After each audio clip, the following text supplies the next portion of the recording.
You really want to get out there and wow your first freelance client, but you've got this nagging worry in the back of your mind. What if I'm not good enough to do this? In this video, I'll show you how to overcome imposter syndrome and move forward in your business with confidence. Plus, be sure to watch to the end of this video because I'm going to tell you how you can get your hands on a list of over 70 skills that business owners desperately need your help with.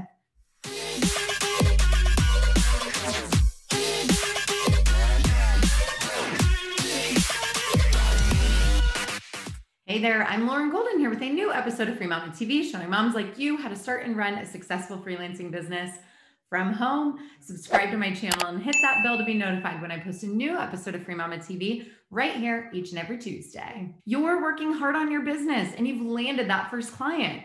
Someone is going to pay you to do this thing you're super excited about. But instead of celebrating, all you can think about is, what if they think I'm a fraud? Well, I've one thing to say to you, mama. Congratulations. Yes, really, congratulations. You have imposter syndrome. That means you're growing. Because the thing is, there's not a single person on this planet who is pushing and growing and going through change that hasn't experienced imposter syndrome. Oprah, Beyonce, Tina Fey, you're in some amazing company, but I'm betting that even knowing that everyone suffers from imposter syndrome isn't quite enough to make yours go away. So let's dig into how you can move past imposter syndrome and into the success you deserve. Before we do that though, I'd love to hear from you what you feel imposter syndrome around. Let me know down in the comments below. The very first time I experienced imposter syndrome was when I landed my first social media management client. Basically, I decided that I would start freelancing as a social media manager. And so I declared it out loud. Like I literally told the people I worked with, hey, I'm going to start freelancing as a social media manager. And my boss said, oh, actually, my husband's a realtor and he needs social media management help. Did you catch that? I told the people around me what I was doing and my boss found me my very first freelance client. Pro tip, if no one knows anything about what you're doing, how do you expect to find any clients?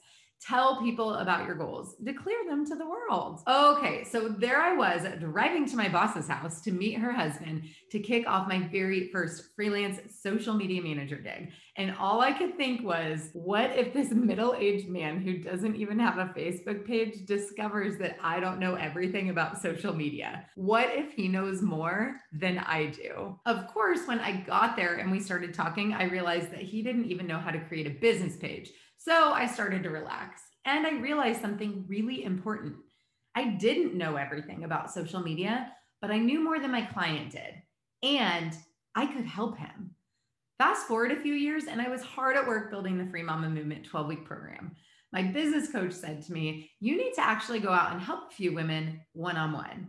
You need to coach them to build a virtual assistant business before you launch this course. My exact response, hard pass. My thought process, who the heck am I to coach someone on how to build a virtual assistant business?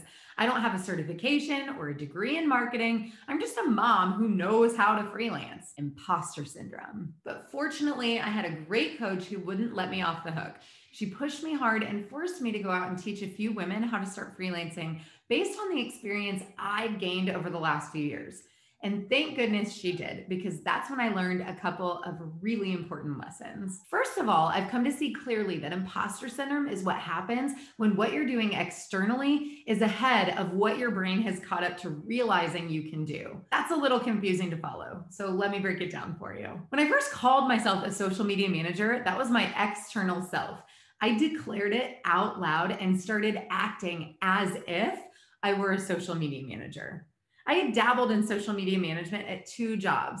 I'd done the work, I had the experience, but my brain rebelled strongly against the idea that I was a social media manager. It hadn't yet caught up with that thought. When my coach pushed me to coach, it was because she knew I had the knowledge and experience necessary to help others. I had done the work myself. I built a successful freelancing business. I could take that experience and build on it. I could teach what I had learned to other women. But my brain was like, really? When you feel imposter syndrome, you have to ask yourself, have I done this thing? Do I have experience? So if you want to start out with email and calendar management, you ask yourself, have I managed email and calendars? Yes, you have email, you have a calendar, you've managed them. Maybe you manage them for your family or a boss or a school or a church. So you have the experience. You've done the thing, even if you haven't yet done it for a paying client. Give your brain time to catch up with what you're doing. And remember, this feeling is proof of the amazing growth that's happening. On the flip side, if you've never done the thing and you're trying to teach it without the benefit of experience, if you're just regurgitating things you've heard other people say, but you've never done them yourself, you're always going to feel like an imposter. You cannot walk someone across a bridge you haven't walked across yourself. There's no integrity in that, and it won't work. In other words, you can't just go through a course on building a business and then decide you're a business coach if you've never actually built a successful business of your own. It's not about your certifications or degrees. It's about actually doing the work, crossing the bridge, getting the results. The other thing I've realized about imposter syndrome is that it's rooted in fear of making mistakes or even failing. But, and this is the really cool part, making mistakes and failing are actually a really important part of the growth process. The more you fail, the better you'll be in the long run because you'll learn the things that only real-world experience can teach you. So, when you're feeling imposter syndrome, remind yourself that it's okay and even necessary to make mistakes so that you can learn, grow, and be the best possible version of yourself. If you are ready to jump in and start serving clients, you definitely want to grab my list of over 70 skills that business owners already need your help with. You'll find a link to this free resource down in the comments below this video. Make sure you download your copy so that you can start serving clients and push through that imposter syndrome. Also, if you want to join a community of mamas just like you, I have a Facebook group where thousands of mamas come together for support and action-taking tips and motivation. As always, if you liked this video, please let me know by liking it below, subscribe, and share it with your fellow mamas.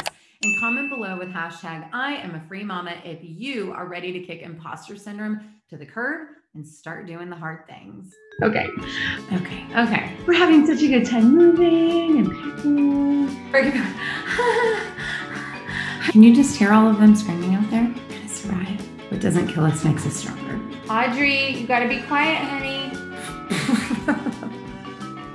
This is the truth, y'all.